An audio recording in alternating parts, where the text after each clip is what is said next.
कांग्रेस नेता आरपीएन सिंह ने भी पीएम मोदी पर हमला बोला है। उन्होंने कहा कि मोदी सरकार को पाकिस्तान पर कठोर कार्रवाई करनी चाहिए। उन्होंने कहा यूपीए सरकार ने पाक को दुनिया के सामने आतंकी देश साबित करने में कोई कोर कसर नहीं छोड़ी थी।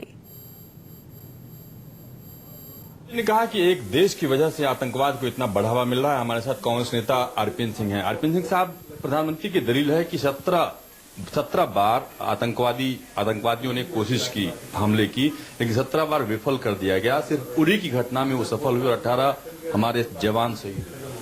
नहीं, अगर आप देखेंगे पठानकोट में क्या हुआ, पठानकोट के बाद जब आईएसआई हमारे देश में आया, मैं समझ सकता हूं प्रधानमंत्री जी को भाजपा के रैली में पाकिस्तान पे क्या हमारी कार्रवाई होनी चाहिए, नहीं करनी चाहिए। मैं समझता हूं उनको देश के सामने टेलीविजन के माध्यम से, रेडियो के माध्यम से देश को एड्रेस करना चाहिए था कि हमारी सरकार क्या करेगी। हम भी जानते हैं कि जवानों को जितनी भी श्रद्धांजलि दी जाए, जितने भी शहीद हुए उनके नाम पर जितने भी गाथाएं उनकी हैं, उस पूरा देश नमन करता है। परंतु सरकार, हमारे देश की सरकार क्या जवाब देगी, ये सवाल बनता है। हम जानते हैं कि सेना बलों ने 17 बार नाफल किया है। 110 आतंकी जैसे प्रधानमंत्री जी ने माने, पर 160 जवान भी तो शहीद हुए हैं इस देश में। 245 बार सीज फायर वायलेशन हुआ है। उसके बारे में क्या ये सरकार करेगी?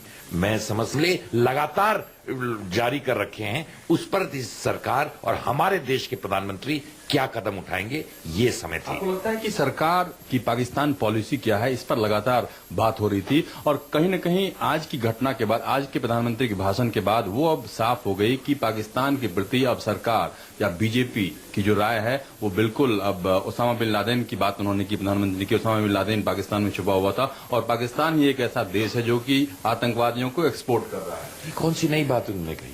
पूरा विश्व जानता है। हम सत्ता में थे तो हमने विश्व में डोसे फैला के दे के यूएन को, बाकी देशों को बताया था कि आतंकवादी देश है। पूरा विश्व जानता है, इसमें कौन सी नई बात है?